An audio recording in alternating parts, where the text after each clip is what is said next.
sacrifice I brought to my bride.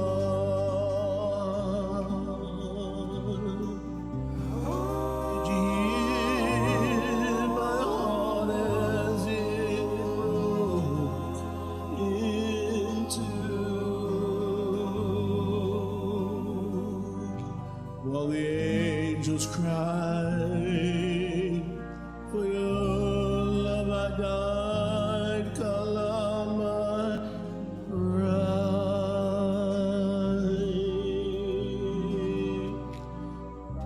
And I came back for you on the clouds of glory.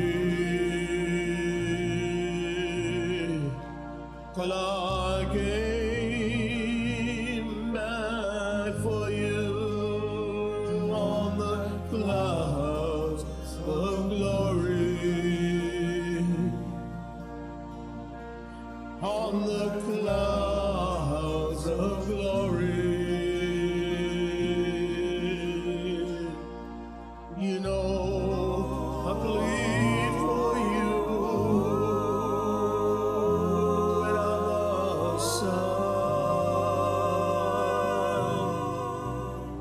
I returned for you, and now simply abide.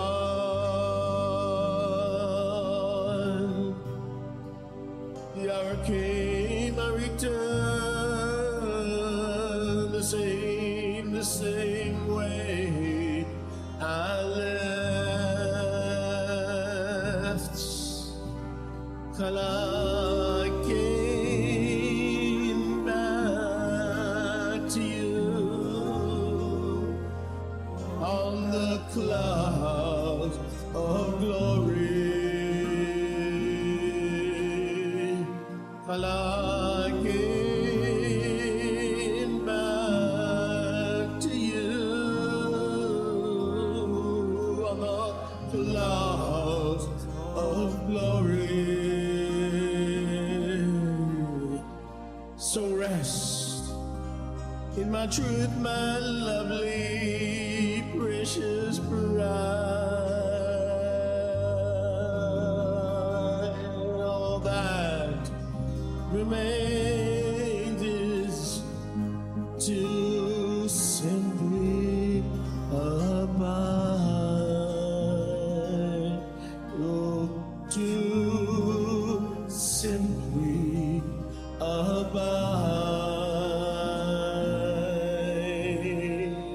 Till I came back to you, not according to man. Till I came back to you, not according to man. Till I came back to you, according to my plan, according to my plan, according to my plan. Thus says the Son of Man. Thus says the Son of Man.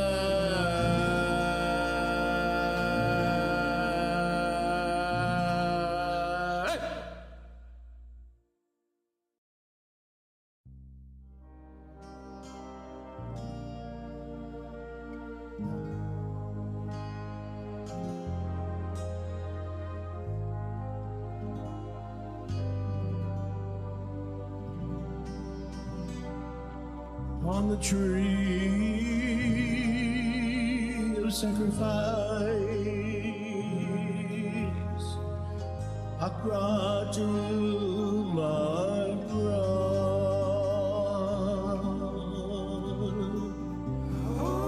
Did you hear my heart as it broke in two? While the angels cried, for your love I died, Kalama pride.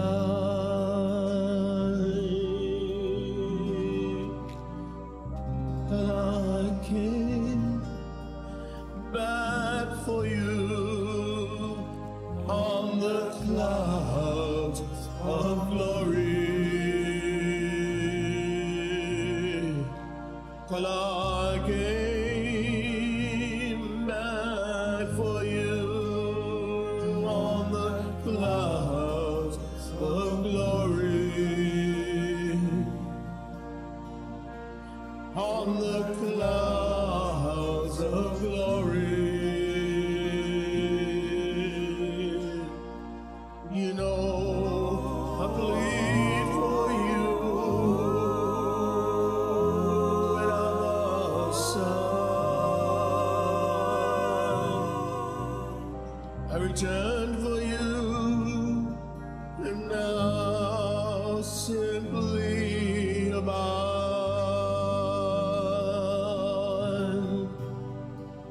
The hour came, I returned the same way I left. Till I came back to you on the clouds of glory. Till I came back to you on the clouds of glory. So rest in my truth, my lovely, precious bride. All that remains is to simply abide. Oh, to simply abide. Till I came back to you, not according to man. Till I came back to you, not according to man. Till I came back to you, according to my plan, according to my plan, according to my plan. Thus says the Son of Man. Thus says the Son of Man.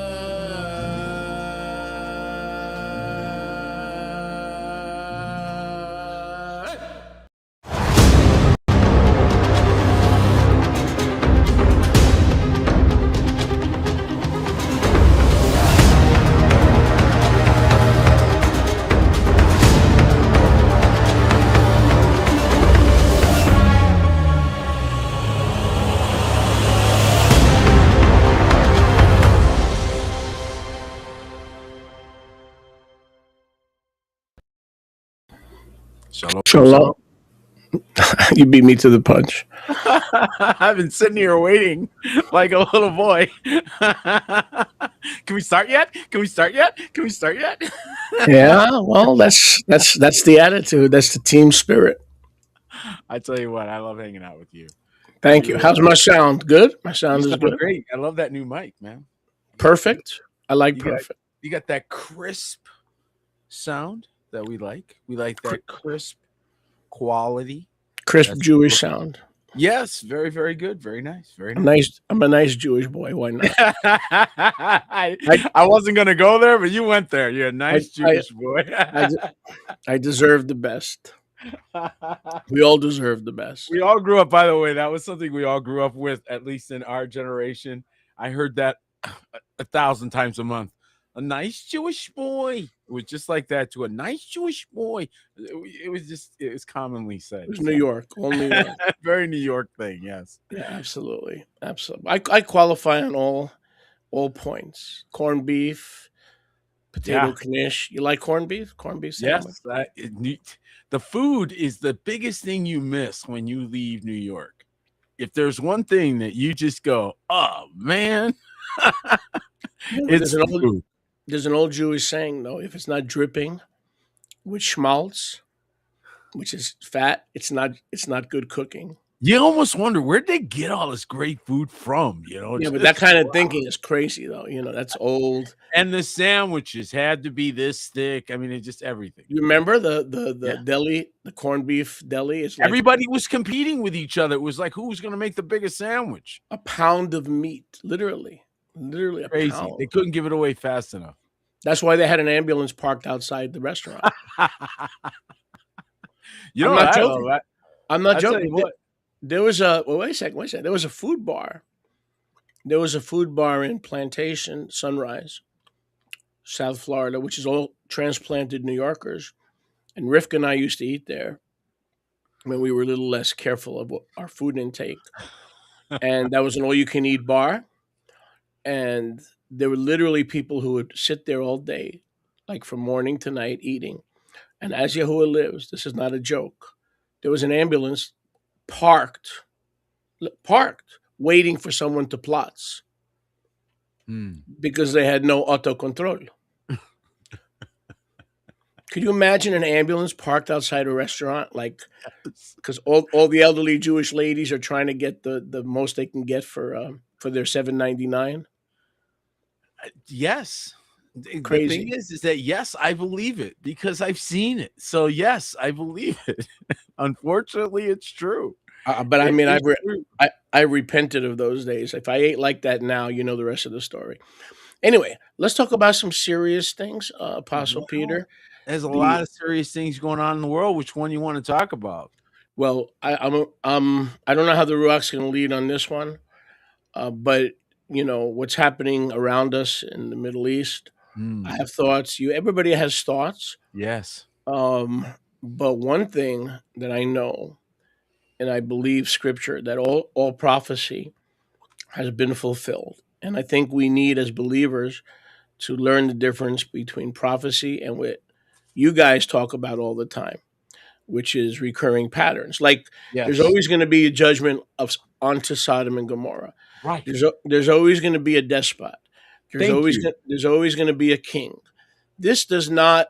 You cannot. And I've made this error for many years until I came out of futurist mentality. This is the end of the world. This is the final war. No, there is no final war. There is no end of the world because Yahuwah sees things differently.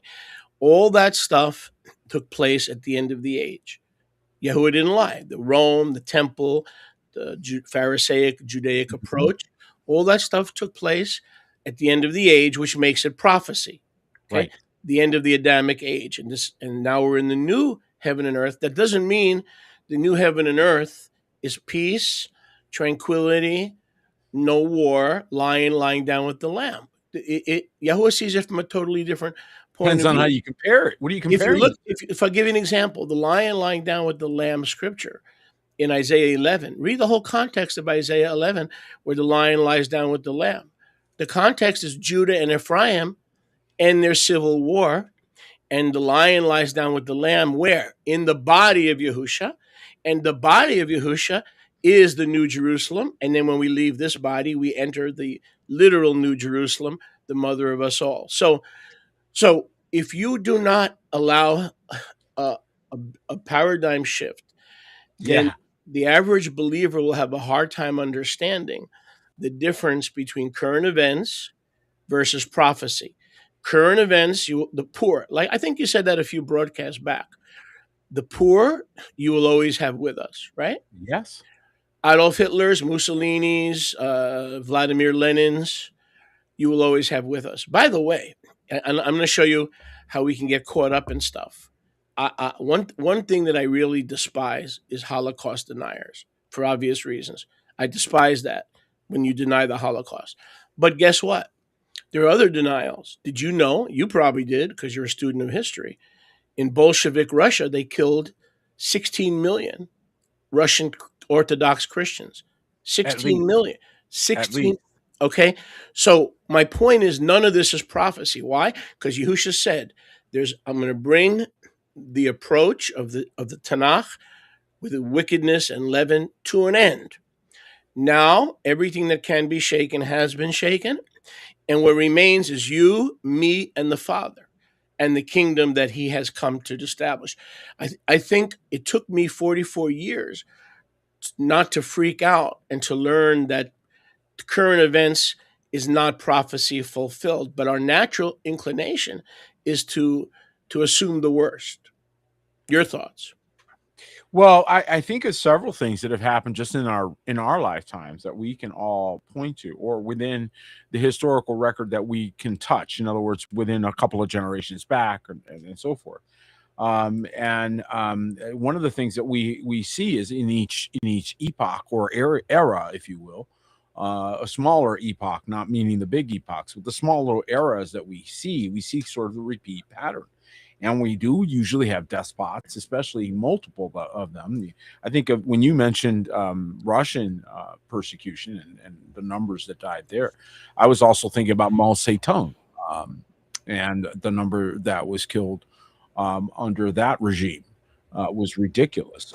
Mussolini was another one that did horrific damage. How about all the I couldn't remember the names of the African leaders, but there were several that I remember as I was growing up hearing about, and just some of the I think Idi Amin or other names that came up during news and what have you about deaths and murders and so forth and so on. So when you start looking back over the historical record, what you see is in fact a repeat pattern. And just as the poor you will have with you always, and you can always do unto them good as you see fit, why will you always have them? Why did he declare that? That's something for you to think about. Part of our growth, part of our process. Yeah, because that's not something people think of as something that's going to be for continuous. They think that there's going to be an end to this. There's going to be an end when you put an end to it. There's going to be an end when you put it. That's why he said they're there for you to do good to them always. You could always solve that whenever you want. You can always do things about things whenever you want to. So those are there for every generation to deal with. And I believe that the notion, if I may complete this last thought, I believe that the notion that some generation remotely gets to skip. I mean, I'm just thinking from the standpoint of, going through 40 to 70 AD myself, like physically being there, going through the whole process. And then the notion that some remote generation 2,000 years later is going to be sitting on cushions, barely moving their butts. I'm not being mean. I'm just being honest. I agree. Okay. And somehow, without having to go through anything that we are having to endure from 40 to 70, right, with the persecution, with literally death threats, and finally, many of them did die, gave their lives rather than renounce or back up, and somehow posting something on Facebook puts you right in there with that group, right? And we're in other words, martyrs. Yahuwah is going to honor martyrs in every generation through the thlipsis. the tribulation, like you say, choices Yes. of every generation, he's going to honor the martyrs. So the same way the poor you always have with you, guess Yes. what? The martyrs. So The what's going martyr. on? What's going on in Iran Oh, from a heavenly perspective? Yahuwah is looking for saints that he will be able to honor, not with the purple heart, but as a martyro. Because we talk about evangelism, and the Greek word for martyr, as you know, is witnesses, which is the Hebrew equivalent of aid or edah, witness, ed. So if your name is Ed, ed, that means you're a witness. It means you're a witness for Yahweh. So if none of this is prophecy, but if it's our not escaping the trials of life, which work patience, which work long suffering, which brings out the fruit of the spirit, it crushes the oil, just that's like right. just like the olives are crushed in the Yep. garden in How many Gethsemane. analogies did he give us like this? And what does the crushing of the olives do? It brings forth new oil, and the new oil is put into new wineskins. So I've come to understand that this world will never come to an end. That's a lie. It's an absolute lie, which means you could have a World War VII, World War X. Armageddon was Armageddon, but that also brings World up War Seven. another interesting point, which is if history repeats itself, right? And those who don't learn from it are condemned to be players and Doomed to repeat it. That's right. victims of history rather than conquerors through the process of thlipsis. Correct. If that's true, and it is, then I submit to you that our country, our beloved country, which I love, I believe everybody listening to this broadcast in one form or another is a patriot that's from the U.S. We love this country. Um, is like unto Rome. In other words, what I see, this aggression, okay, this aggression to do whatever Israel wants. Now, when we're talking about Israel, we're not talking about Peter Martinez. We're not talking about folks who love Yahuwah and are humble to be led by his ruach. I'm talking about political propagandists who how many countries have they attacked? 8. So if somebody has a water balloon in the corner, right? And the Israel Mossad finds out that they have a water balloon, that's a threat to Israel. So since that's a threat to Israel, they have to send the army to eradicate the person in the corner with a water balloon. You get my point? So there's paranoia, and then they suck us into their war. Who is it? This is not going to help us with universal health care. It's not going to help us with checking out at the grocery store, lowering prices. This is going to help only one client state. Yeah. It's only going to help one people, and I'm sorry. So, and I'll let you comment. I know you have a lot of comments, but the point is, these are the same people that the master Yahusha threw out in 70 A.D. Hello. So in other words, they came back, didn't they, Peter? These are the same people that were thrown out. They were did. So I love. Let me take this further because this is important. I have family in Israel. My father wanted to volunteer for the Tzvi, the Haganah, which is they call the IDF, but it actually is a different name in Hebrew. I don't remember it offhand. Tzvi, Leomi, Haganah, something like that. Tzahal. The acronym is Tzahal. He wanted to fight. They said, get out of the country. You're 65 years old. You're too old. So this Zionist mentality, and this is very tricky because Yahuwah is a Zionist. He lives in Zion. We're Zionists because we're born of the Spirit. But then there's a fake kind of Zionism. So what's going on in the Middle East? Is we are being sucked into another foreign war. And if it's their war, if it's Israel's war, let their boys and girls die. Why do our boys and girls have to die for Israel? We're sending them $350 billion a year. You think they can buy their own weapons and train their own soldiers? I'll stop there. But the point is, if this is the case, then one of these two countries, and I love the United States with all my heart, soul, it gave shelter to my immigrant parents who escaped the Nazis. I love this country. I wouldn't even be here without this country. I was born in this country. One of us is Rome. The United States is 70 AD Rome, or Israel in the Middle East is 70 AD. Because remember, there has to be a Rome. If history repeats itself, who is modern Rome? It's not the clown sitting on St. Peter's Square. Where is the nation of Rome today, or the spirit of Rome, that just start wars, conquer? We're always under. It's a persecution complex, and so we have to lash out. We don't wait till we're attacked. Oh no, we have to lash out. The fact that Iran can reach the shores of the United States with a ballistic missile, in this case intercontinental, it's a lie. It is a propaganda. It's propaganda. So I don't know what context this is, but I only approach it from a biblical context. A war should be fought in defense and not for client states. So to me, if you're right, and you are, and I'm right, and I am, and history repeats itself, then there has to be a Rome in this equation. Great, a lot of great observations. I wrote a few things down. Go ahead. First of all, one thing I want to mention really quickly is that we adopted many, many pagan beliefs and concepts without knowing it. So as you dissect backward, you're going to see infiltrations that occurred in other centuries, and we carried forward certain things in our beliefs, like Elysium and other ideas that came from pagan doctrines and beliefs, and they got mixed in because they were trying to assimilate those people into the Roman Catholic Church. So the way they did that was compromise, and that compromise got essentially codified, if you will, right? In many ways. So there's still people to this day that eat fish on Friday.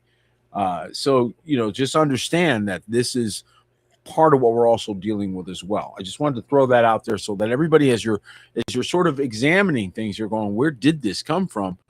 Don't be surprised if you end up finding out certain things have some very nefarious origins. And that's because through the centuries, we've been under attack in an attempt to essentially continue to poison ourselves and pollute ourselves with that which is abominable. So just something for everyone to note. What are your thoughts about fighting a war for Israel? Okay, well, I want to get to that real quick. I'm getting to that. Or how does this benefit us? How does this war benefit us? So comparatively, historically, because I'm a historian and I love history, I love teaching history. The Pax Romana, of course, was a specific known peace that they put on the world. Of course, they did it at the edge of the sword. So again, the Pax Romanos, which you're talking about, the Roman peace, which was really basically peace under threat. So that was basically it. We did have an example of 250 years of the Pax Takugama, which was out of Japan. And the East was quite peaceful until it was essentially invaded. And then now since subsequently had supposedly the Pax Americana, which the Pax Americana looks an awful lot like the Pax Romano, because it basically is nonstop war. The Pax Romano was war every so many decades. It wasn't even a decade without war. I think maybe 2 at the most. And the United States is following the exact same pattern. They can't seem to go without, in 250 years of history, the United States can't go 20 years without a war. They have to feed the military-industrial complex. Have not gone 20 years without a war of some sort. If you go back all the way through, back to 1776, and just march forward, you're going to find a war within 20 years every time. Well, that's scary, because that tells you that there's a very powerful force that's operating in government as a cyclical force that keeps bringing us to these places. So that's something that you can't now look and pretend away. Once there's a pattern established, you've got no choice but to look at the pattern, and the pattern continues. Now, are we talking about the elite? Are we talking about Albert Pike theory? What are we talking about here? We're talking about the rhythms of the way the world works. And regardless of whether or not you buy the latest thing, which is the whole Albert Pike thing, That's the latest thing. In the 1800s, they had some other stuff going on. In the 1700s, they had some other stuff going on. In the 1600s, they were all talking about sabotage Sevi and all this other nonsense. In the 15, I mean, pick a generation, pick a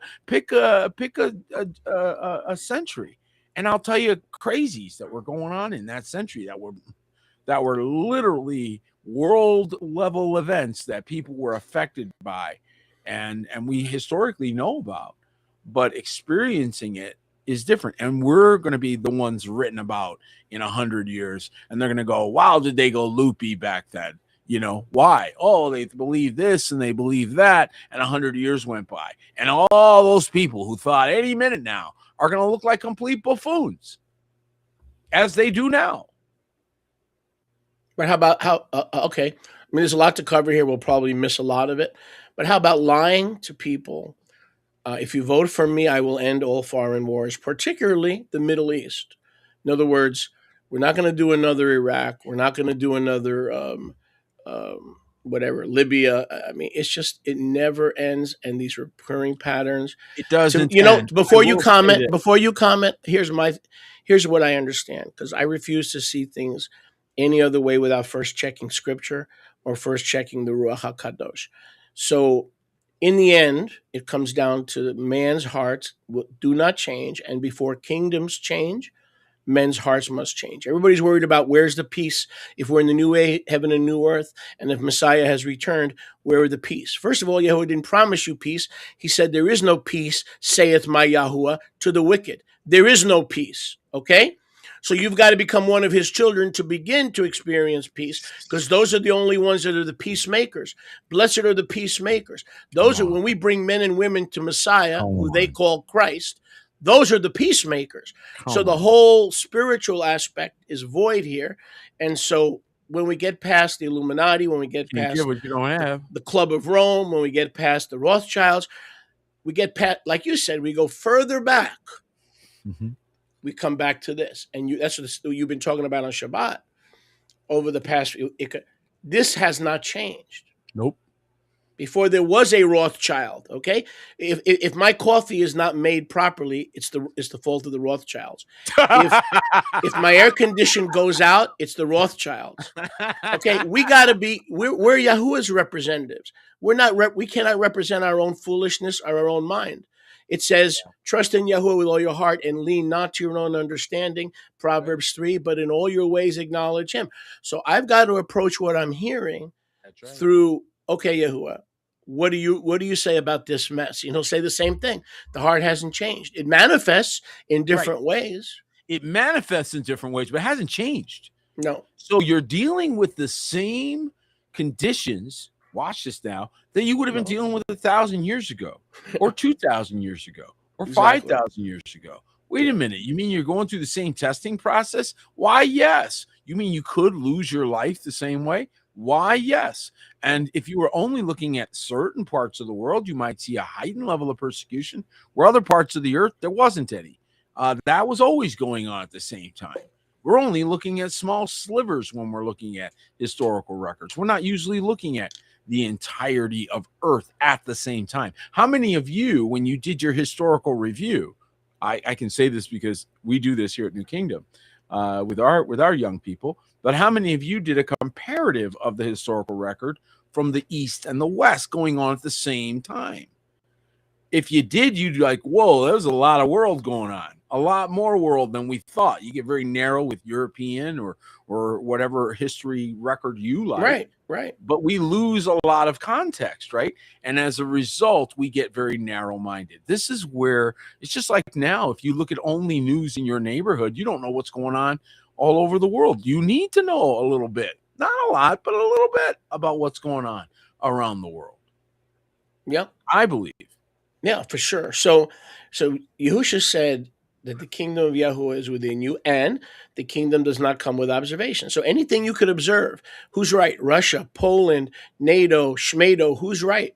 The answer is the kingdom of Yahuwah does not come with observation. So when people say to me, how do you know Messiah returned? And since the Father slept, everything's the same. That's right, because the kingdom of Yahuwah comes as you've been saying these last few Shabbats, when men's hearts change, the kingdom changes and the kingdom is expanded. But Yes. until men's hearts change, Yahuwah will not give one iota of real change. He will not grant one. There is no peace, saith my Yahuwah, to the wicked. They're out of phase. So who's wicked? Shift. Who's wicked? Is it Donald Trump or Joe Biden? Yes. Who's wicked? Kamala Harris or the first gentleman, the second gentleman, Dan Inhofe? Yes. Men's hearts that are given to Yahuwah on the altar of humility and crying out for mercy are few and far between. It's worse than a straight and narrow gate. Is almost no road. That's how narrow it is. It's like the gutter. It's like the gutter. The road to the kingdom. The road to the kingdom is like a gutter in a bowling alley. Listen, you ever see the size of a gutter in a bowling alley? The estimates, the gutter in a bowling alley is pretty narrow, and it's a one-off. You better be walking one single file. And let me tell you, the road to Noah's house was probably pretty narrow. The road out of Sodom and Gomorrah, man, there was only 2 people leaving, 3 people leaving. You know, I mean, so when we're looking for these broad ways, we get ourselves in a lot of trouble, and that's why I think a lot of people are realizing that. The Facebook stop off, which I see a lot of people stopped off there, and that was it. Their growth stopped. You discovered a couple of things and your growth stopped. Your growth will never progress as long as you are not operating in your gifting, your calling. Can I ask you a question? Yeah.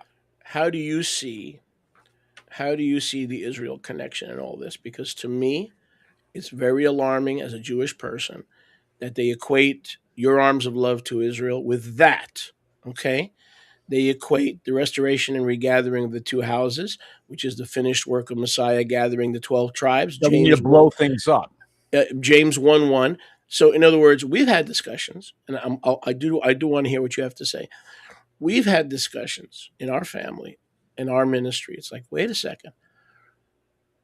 I'll go further than that. Etsy and other platforms, I believe, are censoring us. And I think you've mentioned this before, because when they understand Israel is behind a lot of U.S. kids dying for their agenda, not our agenda, right?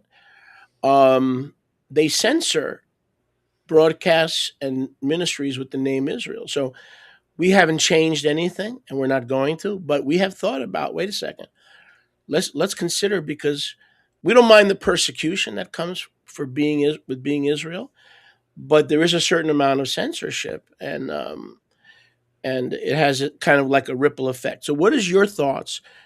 Plain talk, as plain as we can talk, about modern day Israel and what they're doing and how they affect where we live and what's going on they're going on right now in the Middle East.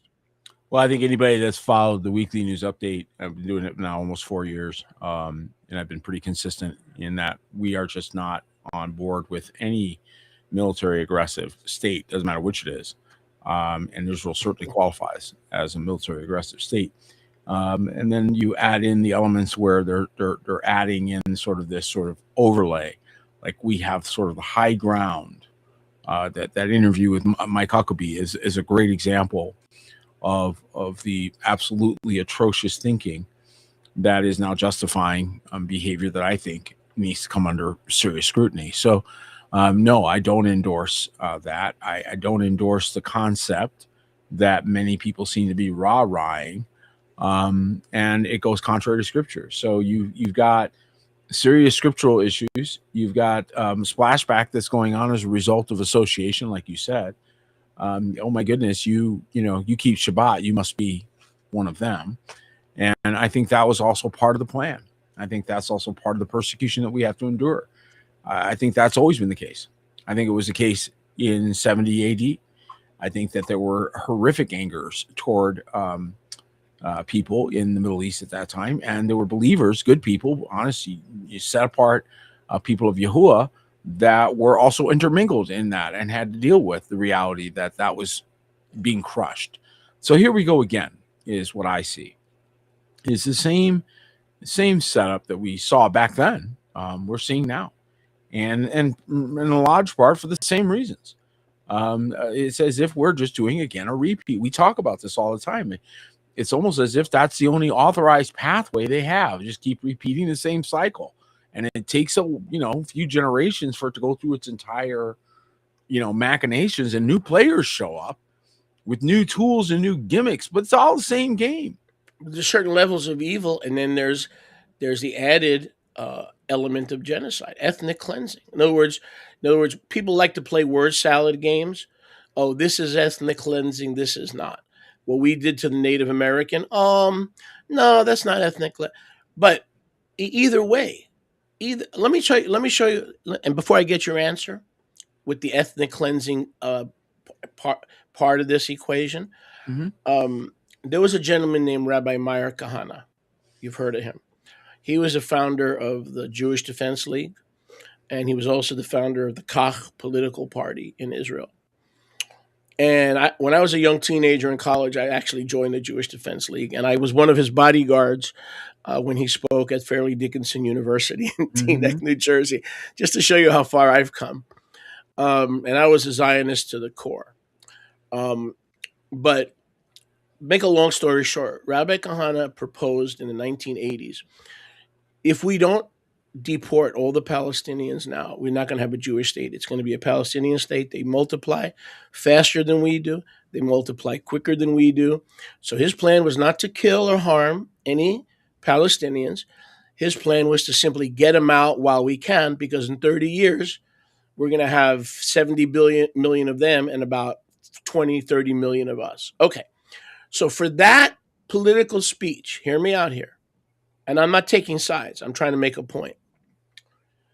For that political speech, he was jailed, and the Kach party was declared illegal, just for the thought of transporting Palestinians out of the West Bank. Now we've gone from thinking to that same government that jailed Meir Kahane are now committing mass murder and blaming it on self-defense. Everything is self-defense. If there's somebody with a water balloon in the corner getting ready to throw a water balloon, we got to murder them and their entire family. Why? It's self-defense. They know how to play the victim. Oh, that state knows how to play the victim real good. I'm done. All right, so you take the 1860s to the 1890s, you'd have Jesse James, you got gunslingers, you got all kinds of things, post-Civil War era, which really was a redevelopment era. A lot of wild, crazy behavior was documented. And then the world settled down with a more industrial age that came in. We also saw the Roaring 20s when, oh my goodness, we were quote unquote tripping the light fantastic and having nothing but roaring parties, right? And bootlegging and all kinds of things. The concept or ideals of marriage and family were literally thrown out the window. It was a complete reversal of what was considered normal. And many people don't realize that this was a part of America and part of Americana. Make America Great Again. Well, that was part of it. And then 1929 we get our butts kicked out there, figuring out how money actually works, made the public enemy number one, and our gold stolen from us, and you guys get put on the public dole. So all kinds of things happen inside that. And then we hit the 50s. In the 50s, everybody's doing Leave It to Beaver and let's all Ozzie and Harriet, and let's all pretend that that the world's just this plastic perfect place where we all live in a suburb. And this picture is being emanated, if you will, this Norman Rockwell painting that is being emanated from the 50s and the early 60s, right? So we went through that era, and then right back to riots in the streets and back to the picture of civil rights, and off we went to the Vietnam War. And so when you look at this little time period, just 1860 to 1960, if you just take a look at that 100-year period, what you'd see is a roller coaster ride. And one of the things that I think that we all ignore is the fact that there's this thing called creeps. Now, remember in the scripture, he told us that you had authority over everything that creepeth upon the earth. Well, that includes stories. That includes, historical records. They creep too.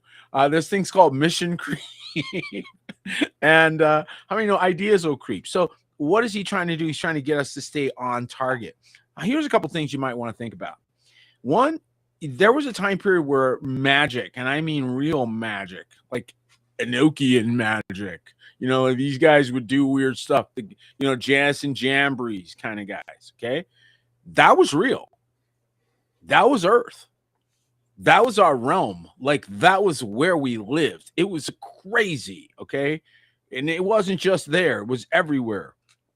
On top of that, you had giants eating people openly. It wasn't even hidden. There's a reason why David killed, Goliath and his 4 brothers, and they attacked it. There's a reason for this. They were voracious eaters of humans. Okay, they were cannibals, open cannibals. They didn't even hide it. And so it was horrific what the world was living under, the kind of boot that was over man. Okay. And you don't have in front of you now, you have behind you that fervent heat that was described in Peter. That's behind you now. If you go look around the earth, you'll see the evidence of it. There's a Sahara Desert now. That ought to tell you something. Okay, so the fact is that we are living in a time comparatively that would be the lion and lamb laying down together compared to what we went through. This is nothing. What we are dealing with is the aftermath, the afterglow of what really rough walk through 6,000 years, let me tell you. And so this right now seems to me like a whole lot of play acting, a whole lot of stage acting, and theatrics. But could you address the Israel connection? And so the Israel connection is part of that theatrics. This whole Greater Israel project, this whole concept that you kept. I mean, there's all kinds of objections to that. Are you kidding me? You're talking about affecting entire areas. Now, it'd be one thing if you won them over because you behaved so amazingly and they all fell in love with you and they all joined and that grew to that. That'd be one way to do it. But if you're talking about just sending tanks out, okay, and that's your plan, you're not Joshua, and this is not the invasion of the Canaanites. And I think trying to transpose that thinking process into modern events is a very dangerous thinking process that causes a lot of death. Well, how about this? The Greater Israel idea was actually a heavenly mandate to Joshua. Go and conquer all the land. When he failed to do that, I don't see any mulligans where Yahuwah said, now, 3,000 years in the future or 100,000 years in the future, when you have nukes and ballistic missiles. We're going to do it again. Try again. Try again, because that's my problem, guys. I am Yahuwah, and I love the gays, the lesbians, the trannies. I love the crooked politicians in Israel so much that I'm going to give you a do-over. And now I want you to swallow men, women, and children in Syria, Lebanon, everywhere you find them, because Joshua messed up, but I love you so much. And that's our special ally. Wait a second. Now I'm going to go to something else. That's our special ally. So that's not Yahuwah talking. That's the Greater Israel, man's flesh talking. Now, Yahuwah, here's a question for you, or statement/question. Name me, and I listen. I have family in Israel, so all y'all shut up. I have family in Israel. I have cousins in Israel. I don't want anything bad for them. I love the people. I'm talking about the crooked, wicked, genocidal. I think we all can understand that, right? Apartheid. We all know apartheid government. And people. We understand. Wait a second. Let me ask you a question. Can you, as an American, forget this is our country as far as I'm concerned? Well, heaven's our real country, but that's right for now. So what other country, and I'm serious, this is a serious question, what other country have we gone to war with and for more than 3, 4, 5 times in our 250-year history? With or for? With or for? Great Britain. How many Um, times? well, at least 5 times. And who else? Well, besides Great Britain, probably nobody else. Israel. Israel's it. But then you could argue, are we talking about an extension of the same thing? But when we went to war with Great Britain, at least a few of those times, there was some national interest. Yes. What is the national interest in doing what we're doing now? In other words, I don't know. what is I the can't answer that interest? one. I said that plainly on our broadcast. So then, consequently, who runs who's the dog and who's the tail? Who runs the? appears that somebody sent the U.S. to do their dirty work. It just looks that way. Now, whether it's true or not, we don't know. These things tend to shake out. But early reading, yeah, it looks to me like, and I think a lot of people are reading it that way on this end of the pond. You can't even get past. What do you have over there? You can't even get past the Jeffrey Epstein files without the Mossad connection. Who was Ghislaine Maxwell? She was the daughter of the founder of Mossad. Now, Trump released the Kennedy documents, at least some of them. And lo and behold, Israel was involved at Dealey Plaza. What the? Hello? Nothing new there. That's not news. Israel in 1963, they're struggling for their newborn survival, and they have a connection to Dealey Plaza. I mean, listen, this is coming from a Jewish person who loves Israel. I love the land of Israel. I love the people of Israel. But I'm an honest broker, dude. Yeah, no, but that was a generation ago too. You know, we got to be careful with bringing forward from 1963, right? That's the same attitude that's happening with reparations, where people are like, "Hey, back here in 1862, your people did this." Yeah, but those are those people, and these are descendants. Yes, that's true. They are descendants, but you're kind of, we have to be careful with this lumping, right? So this is in defense of our friends in Israel. That's true. They by have the to way, make a decision today. That's true, by the way, but that doesn't square with Matthew 23, because Yahuwah did reparations. He says this is true, and I'm not talking about the way that he does it. I'm talking about the way we do it. His hand is different than our hand, right? Because he punishes to the third and fourth generation. Yeah. But my point is that it is up to Israel today, the Israel of today, and the people of today, to stop living in a past or dreaming of a future. That's right. And deal with today and say, is this the Israel we are projecting today? That's a question. Is this the picture we wanted to project? Is this the message that we were sending to the world? And then they wonder why they have no friends. I mean, it's a hard question, but it's not. Airplanes on hospitals, airplanes on daycare centers. Listen, people are not stupid. And then they wonder why they have no friends. Not winning any friends doing this, no. No. And Israel used to win friends in many ways. One of the ways that they used to win friends, guys, and they were famous for this. Israel was usually the first ones in during a disaster. It didn't matter what country it was. That's true. Okay, I want to tell you this just to the positive side. Okay, Israel first ones in when there was a disaster. What years? Excuse me. What years were that? 60s. Okay, well, no, I'm asking. The 70s. I was going to say, in my recollection, between the 70s and the early 2000s, this stayed the norm.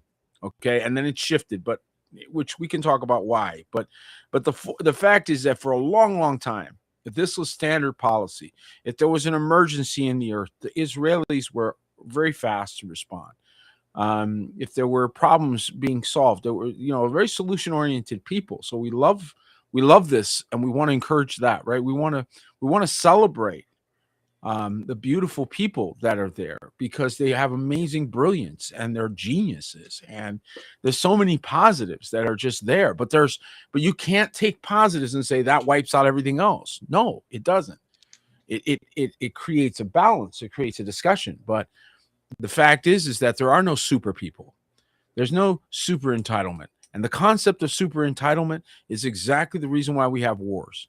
Anytime people start beginning to believe that the blue team is better than the red team, or the red team is better than the blue team, it doesn't matter who the blue or the red team are anymore now, because now we're going to have bloodshed. This is going back to the same tree of the knowledge of good and evil. You're the good guy. I'm the bad guy. I'm right. You're wrong. Good, evil. Only Yahuwah can wield that tree. If we all pursue wisdom, all wars stop. Selah. So the concept of the greater Israel is not scriptural because Yahuwah gave us a chance and he gave the commission to a single individual in the Amen. days of Joshua, but Amen. not to David Ben Gurion, No, not to Ehud Barak, no. not to Naphtali Bennett. They have no right to pillage, to steal, to rape, to commit genocide, to try to fulfill biblical prophecy. See, that's the problem with people who No, you believe. got to admit, it's a great But PR. but that's the problem with people who believe that they can take a hand in fulfilling biblical prophecy, Yes. or that prophecy is being fulfilled today. If Yahusha didn't lie to us in Luke 21 verses 21 and 22, that all that is written was fulfilled in the first century. Therefore, what we see today is pattern, which Pattern. that confirms everything you've taught from Portal, Arizona.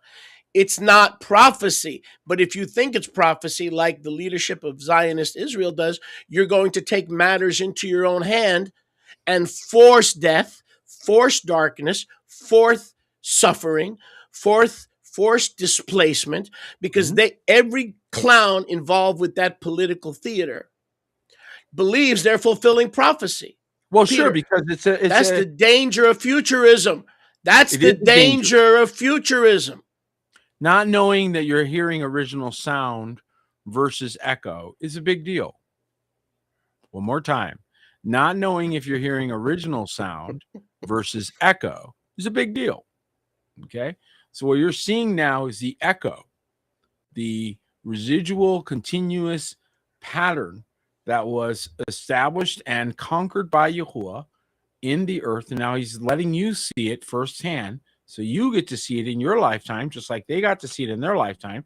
And yes, he will defeat the enemy. Yes, he will reign. Yes, he will conquer them. He always does. But he's dramatic about it. There's always the drama. You got to go through the dramatic part. Why? Because this is a full body experience, in case you haven't figured this out. He wants you completely involved. It's called all in or all out. There's a reason for this. This entire experience in this bowl, the 7-continent bowl you're living in, okay? The reason for it, it's called the threshing floor.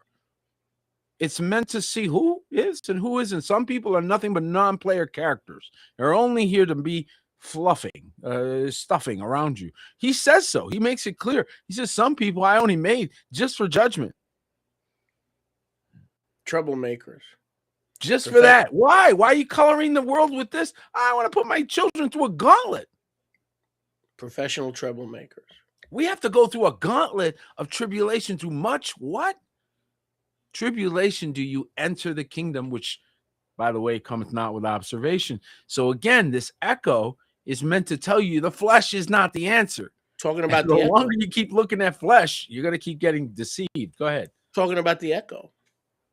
When did we first hear the echo that Iran is 1 week away, 1 year away? Oh, 1990 something. 6 months away from a nuclear weapon. That was when? The chart. Remember the charts at the UN? Those go back to the 1990s, guys. That was Iraq. But how many years has Benjamin not belonged to Yahoo? Been warning us that Iran is 1 week. Watch this. 1 week. No, wait a second. 1 month. No. Wait. 1 year, and we better act now to do Israel's bidding. It's because if we're real friends, we can't let them down because Iraq is months away.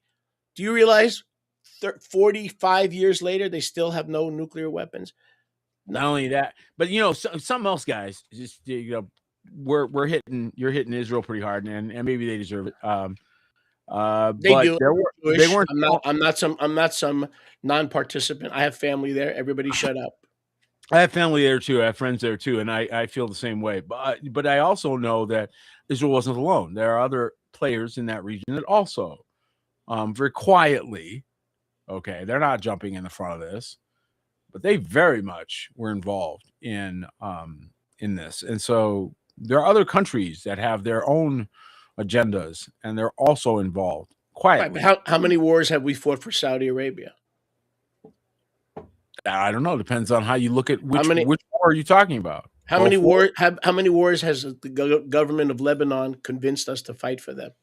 Your point is well made. In other words, There's our an connection undue influence. That's the our connection to Israel most 93% of certainly, our yeah. Congress, 93% of our Congress follow the money, takes money from AIPAC, and they go for free visits to Jerusalem, and they're treated like royalty in the King David Hotel. They're given presidential suites. Follow the money, guys. So what does that Follow say the for money. us as the household of faith? What is our responsibility Kadosh, separate. in that kind of scenario? Again, it's never changed. It's always been this way. This has been the same Roman what do you call it? Emissaries and entourages and what do you call those people that go between anyway? They've been sending people for that kind of nonsense forever. And it's always been Yahuwah has always had his people set apart, never involved in any of that. So the whole trying to change trying to change the government by joining the government, that didn't work. A lot of people tried that. That failed. Okay. And they're finding out that the correct way to walk, as you just said, is kadosh, set apart. You'll find the words you pray coming out of the mouth of a politician. Watch this now. You'll find things that you stood in the kadosh place praying for, and then suddenly some politician over there or some governor or some president is doing the thing you prayed for. Now, which one's in charge? Who's wagging who, right? So this is a world of the Ruach, and those who stay in the things of the Spirit rule. Those who go into the flesh drool like dogs. You want to rule? You need to stay in the Ruach. And let them drool over the nonsense. And guess what? Next thing you know, they'll be saying it. They'll say the very things that you were saying in quiet in the public. Right, and that's very profound. And something else though, oh man, I hate when that happens. The situation with Israel. I'm gonna let you go because I'm gonna be here for 2 years trying to remember what I say, what I just said. So this is a good time for you to take advantage of the opportunity. Well, I want to encourage those of you. We'll take a quick moment here. No, I got it. I'm sorry, I got it. Okay. I knew it. So the root of this problem here, and I like you said, we could only deal with kadosh, being set apart, not being sucked up into their theater. That's why it's called theater, political theater, army theater, naval theater. Okay. Theater of operations. But I can only minister to the body of Yahusha because they're the only ones that, getting back to what you're saying, that have the ruach, right, to discern right from wrong. Okay. Right. So, but here's my challenge to the body of Yahusha, because that's the only people that I have a voice to. Okay. This is what happens when you do not learn the difference between trusting the word and prophecy fulfilled by the end of the first century when the temple was destroyed, the end of the old heaven and earth, versus patterns. What we're seeing now, as Peter says like 10 million times, in patterns to get you to understand patterns. Because all these players believe that they are creating prophecy. Gog and Magog. Gog and Magog. It's happening now. Antichrist. When? Right now. It's all some pretty low. Look. What about the false prophet? Well, let's see. If who's going to play false prophet? Who do we got? If Iran attacks the United States, let's find the false prophet. See, this 70 AD stuff is not just a hobby horse. It will train you. It will train you to stop calling patterns, thinking that we can create prophecy. We cannot create man. We cannot create woman. We cannot create the Garden of Eden. We cannot create anything that is sovereign to Yahuwah. And so we've got to see these things as pattern. And when we see these things as pattern, we learn not to what? Not to panic. Right? That is correct. We learn not to panic. You know, the wicked are what is twisted. So the word wick or wicked comes from the same place and means it's essentially a twisting. So fear is a twist of faith. It's faith in your enemy's ability to hurt you more than your king's ability to save you. That's what fear is. So wicked is the twisting of the word. It's what our enemy does. You just twist the word. Hath Yahuwah really said, right? Constantly twist the word, right? Okay, so what do? We spend all this time kind of untwisting things. What are you guys finding out? We got to untwist this thing. And what do we find out? Oh, my goodness, we were lied to. No kidding.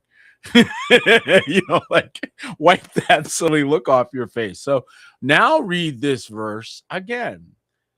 The wicked are destroyed by the brightness of the king's coming. So what is he saying? It's code. It's a statement that you have to decode. Wicked is twisted thinking. And when the brightness, intelligence concerning the king's coming hits your little puny brain, you're going to unscramble a few things.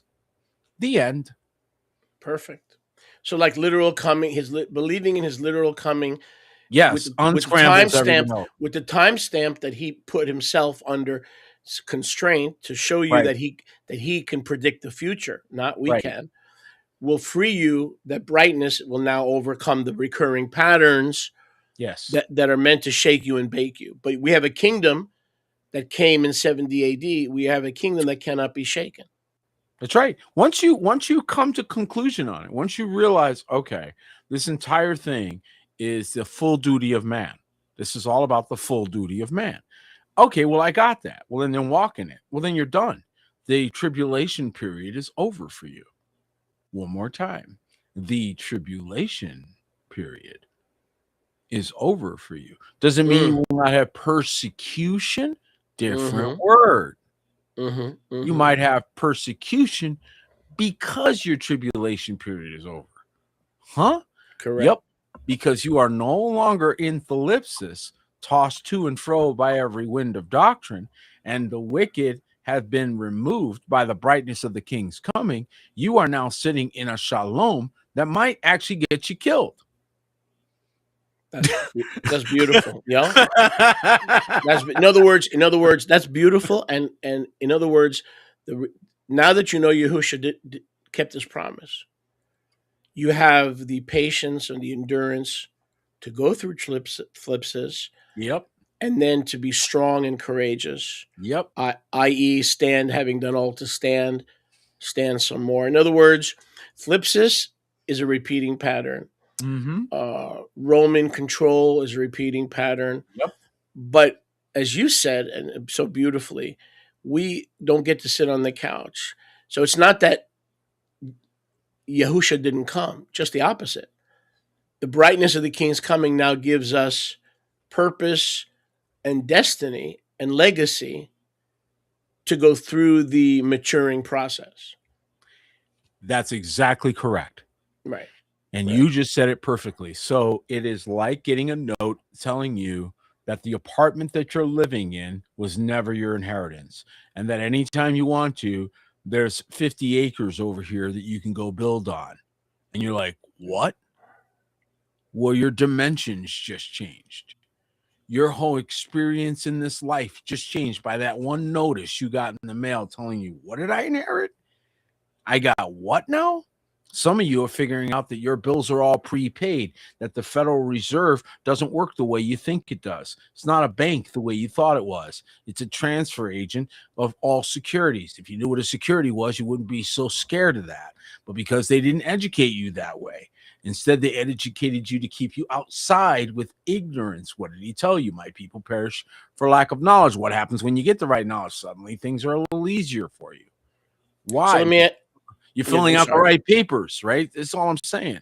So it's as simple sometimes as knowing the right thing, and a word from an apostle, a sholiach, who tells you, here's the truth, and it flips your thalipsis. It changes your thinking process, and you walk right through thalipsis. Hello? Say thank you, Father, for the sholiach. Praise Yah, praise Yahuwah. So let me ask you a question. So, because of these recurring patterns, Yeah. what is in your view, knowing the patterns, the end of this? Is it we're looking at a 6 month deal, 4 weeks? Doesn't matter. They've been telling you. Unless your son or your daughter's killed in it, then it matters. But Been telling you since 2018. They've been telling you. So what are we at? 7, 8 years now since they've been telling you? Where we go one, we go all. They've been saying this in the QAnons and all this stuff. Where we go one, we go all. Okay, now I got you all right here with me. Okay, that comes from a movie called White Squall, where they went to the edge of oblivion, and then they all united and came together and overcome. Where we go one, we go all. Do you get it? All right. Tower of Babel. Trust the Tower of plan. Babel, Trust the plan. which nobody has. Right. Give me a break. So here's what we're doing. We're doing the go to the edge of oblivion. It's the plan, grand plan. They keep doing this. Edge of oblivion. They think they're going to take over the new world. And Yuho always intervenes. Always. Always, every single time, not one exception. He always intervenes. Blows up their whole program. You're looking at the Earth is the graveyard of every New World Order that thought they were going to run the thing, and he went and said, nah, not today. Earth is literally the graveyard of every one of their previous attempts at the same stupidity. So we're watching the exact same graveyard making stupid that we've seen in every previous generation. But in layman's terms, how does this end? What's going on now? Noah's Ark. Always does. Always. No, I'm talking about this particular war that's going on. Okay, figuratively, I meant Noah's Ark. It always ends up with a remnant in a small place, a narrow number, always surviving, enduring, what have you. This is going to be a war. We're going to have nasty loss of life. We're going to do the same thing they did. They're repeating the same thing. They're going to kill probably a third of mankind with this nonsense. They're not done. They don't have the bloodthirst is not out of them. But you don't see a prolonged war, right? That's going on now. They're trying to avoid it. I think one thing that I saw in the actions of the Trump administration in the surgical strikes, this is 2 times that I've watched this now. So they're definitely sending a message. So now they've removed Maduro. They did not blow up Venezuela. They removed Maduro. That's interesting. With the expectation that the Venezuelan people would do the rest of the work. So they're kind of waiting for that now. They've now done the same thing with the Ayatollah, right? So that's 2 leaders that they have either eliminated or arrested. And then once again, expecting the people. So much the message. Oh, Iran, rise up and take back your country, right? So again, at least the thought process seems to be that we're liberators and all we got to do is remove this bad guy and you guys will take care of the rest. And we're, I guess, going to watch and see if that ends up being the case. I think you just made 2 big enemy groups. I think you just made a big enemy group in Southern America, and I think you made a big enemy group in the Middle East. So isn't that how the Bolsheviks came to power? I think this is exactly. We're going to remove the czar. It's good. The people will rise up and remove the czar. And next thing you know, watch what happens. So when that occurred, 16 to as many as 50 million, depending upon who you believe and whose numbers you count, be somewhere between 15 and 50 million people died because of the high ground that was established. People thought they had the high ground, right? So they can kill with impunity. This is a horrible program, and we're about to walk into it. Here we go again. So the only real for the believer, because that's who we're called to minister to, the only real solution is keep your eyes on Yahushua, which sounds very cliche, but the really people that seem to endure these countries unite. That's the only real solution. That a remnant from all geographical locations become achad. Yep, and stay achad. If you look back at this at a different epoch, in other words, we're untouchable. Yep. In other words, as long as you and I keep Pesach together, as long as you and I keep Shavuot together, as long as you have one faith, one master, one baptism, one Father of all, above all, and in us all, Ephesians 4:4, this stuff can't touch us. And if we're required to bleed out for being different, that's fine. We have immediate honor and graduation. So it's a win-win It is, but by you can not see being why caught so up. few do it. By not being part of the remnant means learning how not to be caught up. That's right. Like when the news broke on Saturday, just as I was about to go to bed at 2:30 in the friggin' morning, just as I was about to go to bed and get some sleep, which I'm already struggling for sleep, we all are. This thing breaks out. So right there, I determined. Right there, I said, this thing, I'm not gonna. I'll put it on to see more or less what's happening, and then I'm gonna shut it off. I'm not gonna watch it again till another half hour Sunday morning. No, I'm not gonna let this. I am the remnant. That's This is right. not an excuse for me to get all fablungent or all as a word you've heard that in New York, famished, fablungent, anxiety. I've got to run for lithium. I've got to run to my psychiatrist to calm my nerves. I refuse. As the remnant, let them do their stupid theater, political theater, naval theater, all that theater, and it's Yahuwah's testing you and I to see, and I mean this humbly, to see if we're worthy to lead His people. Because Well, if I'm preoccupied with that, I'm not worthy to lead His people. I do think that you're making so many good points. I don't even know where to address them. But what comes to my mind though, and the thing that I would warn the people about is that the United States of America has been a giant testing ground. All you have to do is take a look at the different ingredients in the food in the United States versus food in other countries, and you will see it for yourself. You don't need us to tell you that. That's just common sense. Okay. European imperial thinking has made the United States basically testing ground for all kinds of things. And there's also the belief among certain people that there are too many people on earth. So they're using Bible prophecy, they're using various things to accomplish some of their own agendas. Doesn't Population make any control. difference why it happens. The fact is it's going to happen or it's happening.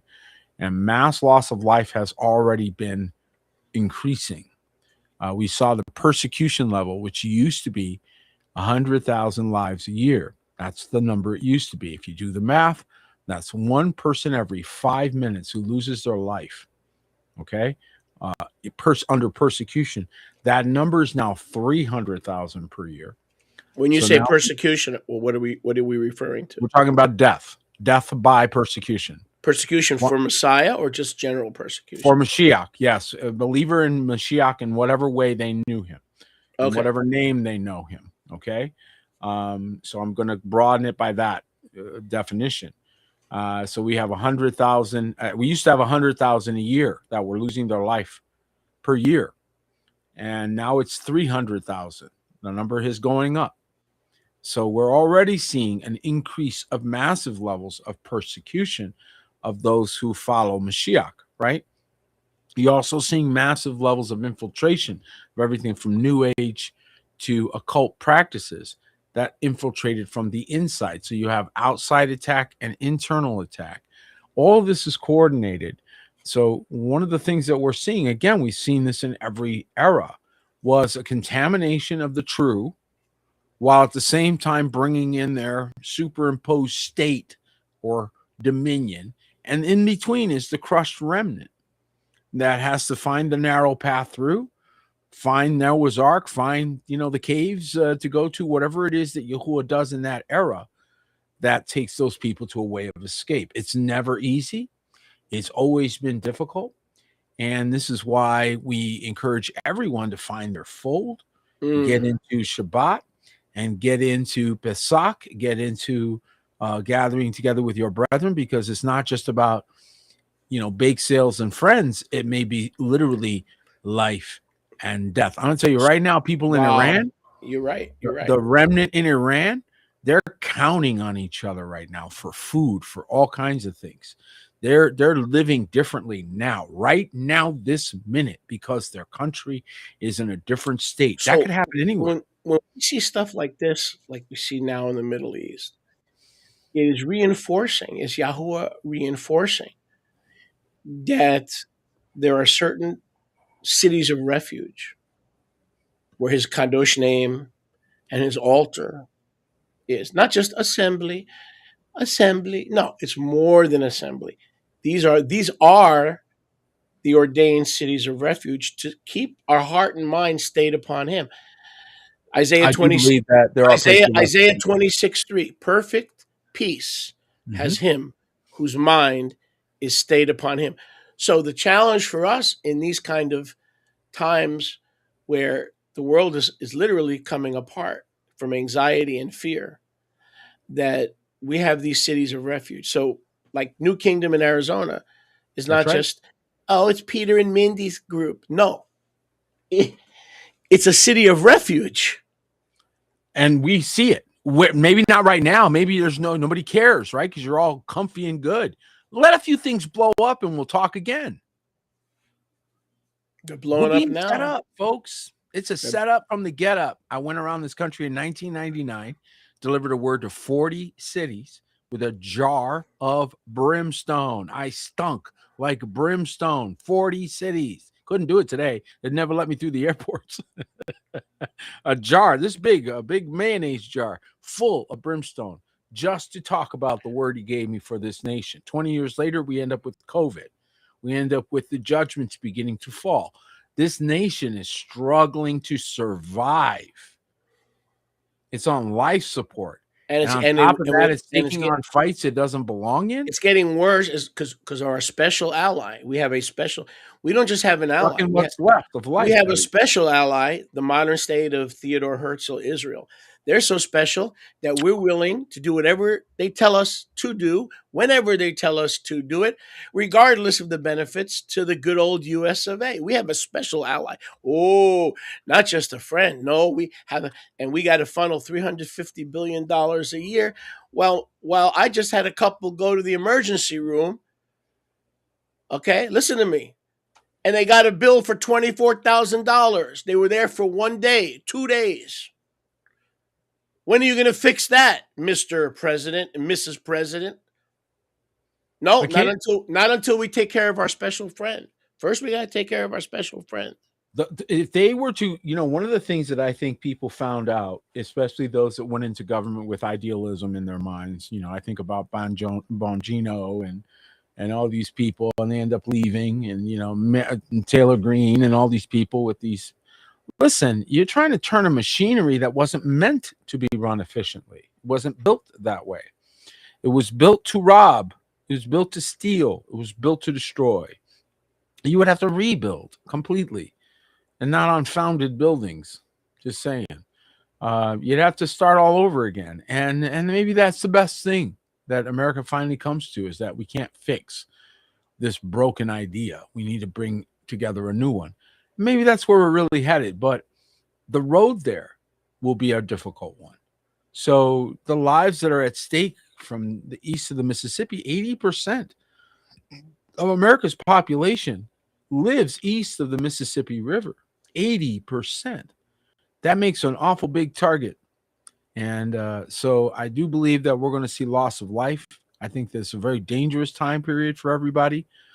This is, again, a premium. Once again, a premium is being put on your fold.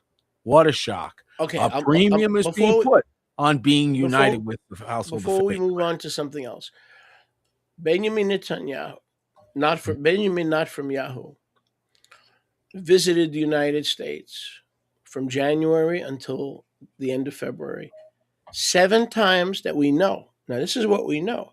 Let's assume between 7 and 8. Come on, Peter. We are moving on his behest. Now, that's all fine and dandy, but assuming Iran could reach the shores of the United States, right? That means Israel pulled us into an attack on the homeland. No, this is a real reality. You just do I visit you? Do I visit you 8 times a month? If I do, we're planning something. If I'm visiting you 8 times a month, I'm planning. You and I are planning something. Mm-hmm. Mm-hmm. Mm-hmm. That's right. So this is a big reality that we're now facing. I think a lot of red hat wearing people put their red hats down.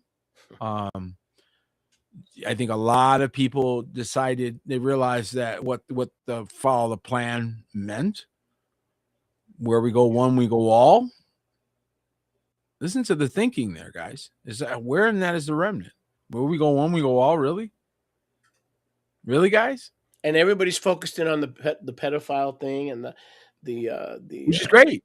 It's a wait, good wait, thing to wait, focus on for the a minute. Epstein file. But lo and behold, we find out why. Okay, let's take a step back. Why is Israel all over the Epstein files? Why was a former prime minister of Israel his main client? What I'm trying to say is, and I'm not anti-Jewish, I'm anti-modern criminal activity of Israel. Everywhere you turn, you find the Kennedy assassination, Jeffrey Epstein. Everywhere I'm not talking about the Rothschilds and the bankers. No, I'm talking about the modern state of Israel. It's crazy. So this pedophile ring, by the way, there's the immunity. This pedophile ring. You know where they find the immunity? But there's no Knesset investigation. You know the answer to that. They run if they start being persecuted by the non-justice department under Pam bondage. Okay, guess where they're going to run, brother? Why? How come they're not running to Bahrain? How come they're not running? How come they're not running to Dubai? Look, we know why. You know, remember the movie The Untouchables? You ever see that movie? No, because I'm not a big movie buff, but I'm all ears. Never bring a knife to a gunfight. Remember Sean Connery, me back there, and Kevin Costner played the Untouchables. Well, there was a scene back there. I'm dating myself a bit, but they're trying to get Al Capone, you know, and Kevin Costner, he's real naive. He doesn't know anything, and he goes, and of course, Sean Connery, he's playing the old Irish salty cop, you know, that's been on the beat for 30 years. He knows everything, knows everybody. And he's like, the whole scene is about going where they already know where the bootlegging is happening. It ain't about finding them. They know exactly where they are. That's how you're prepared to do what it takes. You know, that's the whole point of that scene was, are you prepared for what it's going to take you to go get these bad guys? It isn't about finding them. We already knew where they were. Oh, come on. It's not about figuring out who's guilty. Oh, goodness, this parade show. Let's do a congressional hearing. No, it's called cops with badges and handcuffs. Really simple, not a big deal. If it were just Joe Blow, the Joe Blow would already be in prison. So why isn't that happening? You already know why. That has to end. That right there. The thing that there's rules for thee and not rules for me, that's got to go. One side note, isn't it interesting that the Ayatollah Khamenei, and by the way, people can't pronounce it. They say Khomeini. That's not Khomeini. Khomeini is the guy that he succeeded. Okay, it's Khamenei. Americans see a K and they go Khomeini. That's not Khomeini. All right, but isn't it interesting that Khamenei was killed on Purim? The biblical, the Zadokite Purim. Who made that call? Was the 14th day of the 12th month, which was what? Let me just check, just to make sure. The 14th. Here it is. This is your calendar. The 14th day, February 28th, was when the leader of Iran, could be another modern Haman comparison. Haman was killed on Purim, not the rabbinical Purim, because that doesn't fit. But Khamenei was killed on the biblical Purim. They like to do that, by the way. It's as if they know the right dates, and you watch the two calendars or the multiple calendars. And it's very interesting if you do that. They do their stuff on the real calendar. I know. That's what I keep saying. I'm like, you guys know what time it is. You just play these games, man. I wonder who we're talking about. I wonder, is it the same country that's asking us to fight their wars? $350 billion a year is not enough. Oh, that's not enough. More money. More money. How do you argue it? We need to bomb more hospitals. We need to bomb more hospitals. And we wonder why everybody's against Israel. Well, dude, in the 1950s, everybody wasn't against Israel. Y'all did it to yourself. I definitely think that that you're pointing at something that a lot of Americans today are now asking again. And it's, again, not about having special relationships or allies. It's about, are we over our skis? have we gone too far? I think the answer is a definite yes, in my opinion. So I do believe that we need to prayerfully start to pull hard on all of these things that we're seeing. And this is where the real power is, guys. It's not protesting, it's not writing letters. The real power is in the Ruach. I want to remind you that we do have Peter, Passover coming up. Peter, one thing. How do you feel about a country where abortion is fully legal? They're fully legal. In this country, it's state by state. Okay, in that country, Israel, is fully legal. Matter of fact, the government can force you to get an abortion. By the way, if you don't abide, the government can force you. It is fully legal, and they can force you to get an abortion.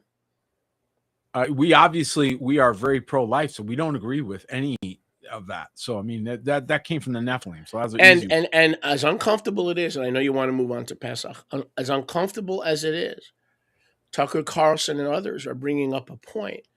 Okay, Jews, Muslims, okay, we get it. What about the Palestinian Christians? Do you know they are our brothers and sisters in the Messiah? That's right. How come they don't count? How come they don't count? Do you know how they're mistreated? Ooh. They get it from all sides. They get it from the Muslims, and they get it from the Jews. What about the Palestinian Christians? And no matter what you think of Tucker Carlson, the man brought it out. And by the way, in that you mentioned the Mike Huckabee interview, they caught him in his own craftiness. You know what he actually said? He said the Jews basically are saved by Moses, and the Gentiles are saved by Christ. We know that as John Hagee type dual covenant theology, meaning Yahweh didn't love the world. He loved the Gentile part of the world, because all the Jews get saved by believing in Moses' Torah. See, you notice Huckabee let that slip. So we found out now that he's not an evangelical as we think of Messiah as the only way. So much infiltration into the doctrines, so many things that through the centuries they did not see. There's a reason why there was a 95 Theses nailed to the Wittenberg Church. There's a reason why there's been pushback through centuries, because they constantly keep pushing things that when you really dig, they're wrong. And there should have been 9,500 Theses to nail to the Wittenberg Church. Okay, really, really. I think that we're all a little bit Martin Luther a little bit. Eyes are open. Say, wait a minute. Well, here's my 95 points. What's your 95 points? Put them all together. We got 9,500 points. Eyes are opening. Thankfully, eyes are, and it's hard for me because not only was I trained in my father didn't believe in Yahuwah, he didn't believe in Scripture. He was a traditional Jew, but the tradition, he would kill you. He would take your eyes out for Jewish tradition. He loved everything. So it's hard for me to come against what I was trained. But this is part of the work of the Spirit. You think I like talking about Israel? The state, the modern state. I have relatives there. I was brought up to love that country. But as a believer, I've got to, yes, the PLO and the Popular Front for the Liberation of Palestine and yes, they're murderers, but so are my people. And only with the eyes of the Spirit do you have the compulsion to be an equitable broker and not rely on bloodline theology to form your position. Well, you raise a really good point. I think Koreans are looking at their people. I think Chinese are looking at their people. I think the Japanese are looking at their people. Mexicans right now are looking at their people. I think Americans right now are going, hey, some of our people need our act together. I think all of us need to do a review. There's a bunch of Australians right now going, our people are the ones that locked us in and did some of this to us. So our enemies a lot of times are our people, our own people, people within our own areas. Mashiach was clear: the enemies of a man will be the members of his own household. But one thing, we're talking about the cities of refuge, and I think you do the same thing. I'm guessing. I don't know this for a fact. When our people get together in the city of refuge, like Shabbat, we don't talk about politics. We don't talk about, the Palestinians, Israel. No, that's Kadosh. The day is Kadosh. If it comes up, I or one of my members, we have a quick shift mode. We say, "How about them Cowboys?" Like, the Dallas Cowboys. Whenever it gets into politics, because it's the Shabbat, it's Kadosh, and this is a city of refuge. So for Monday morning is one thing, but this conversation would not take place in the gates on Shabbat or on the Moadim, because somebody will say, "Change of subject." How about the Cowboys? It's a joke. It's kind of like a little joke. So when the conversation is getting where it shouldn't, we go, "Hey, how about them Cowboys?" I agree with that. We use Shabbat as a real catch up time. When I'm recording this way, and now next week I'll be in the main room, but when I get over there and hang out and just spend time, the topics can range. We're usually catching up on things we're working on throughout the week, and catching up on life. And even though we live together, we don't often see each other because we're busy. So that's a big part of Shabbat, is reconnecting and remembering why we're working together, what the together is about. So our conversations tend to be about our mission, what happened that week, what we're working toward or what's coming up. So that tends to be most of our topical. So it's interesting you brought that up, because politics really generally don't, they might do a flyby, but generally not too heavy duty. You wanted to mention something about Pesach? Yes, that you're going to see more alliance activity there on Pesach. We're going to be coordinating, and we'll be sharing more about that as the month goes by, because we've got about a month till Passover right now. So hang in there with us, and we look forward to gathering together with those that do keep the commandments and keep the Pesach celebration that we are commanded to keep each year. And so we want to coordinate with this. Not only are we coordinating with Yati, but we invite other ministries and home groups and home fellowships to connect in. I think it's a beautiful way of us staying united, even though you're celebrating in various places, and you might be just in your homes. A great way for us to stay connected. It sends a very powerful message. It does. And I can't tell you how much I truly, this is the grandpa in me, right? This is the papa in me. I just love your pictures. I love your gatherings. I love seeing, I just love being a fly on the wall, kind of, just kind of like, oh, just walk around and going, oh, and look at that one. Oh, look at that. And there's something about that really. We're the same. We're the same way.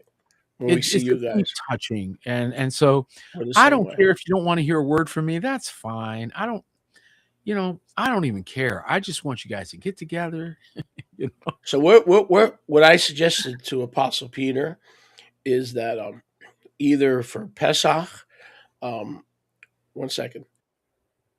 either for Pesach or the day after, we do a little bit of a joint service together. Because last few times we did it, it was awesome, and yeah, and I want to do the next. The Pesach is the Passover is what it is, but the first day of unleavened bread, if I remember right, that was a highlight for me. So I'm looking forward to that. I'd like to do that again. Yep. You want to take a couple of quick questions, or? Well, we don't seem to have many here, so I don't see any questions on here unless I'm missing something. So unless people have any questions, I think we might have we scared everybody. Thought processes there along the way. We scared everybody. A conversation, guys, that is a bit sensitive.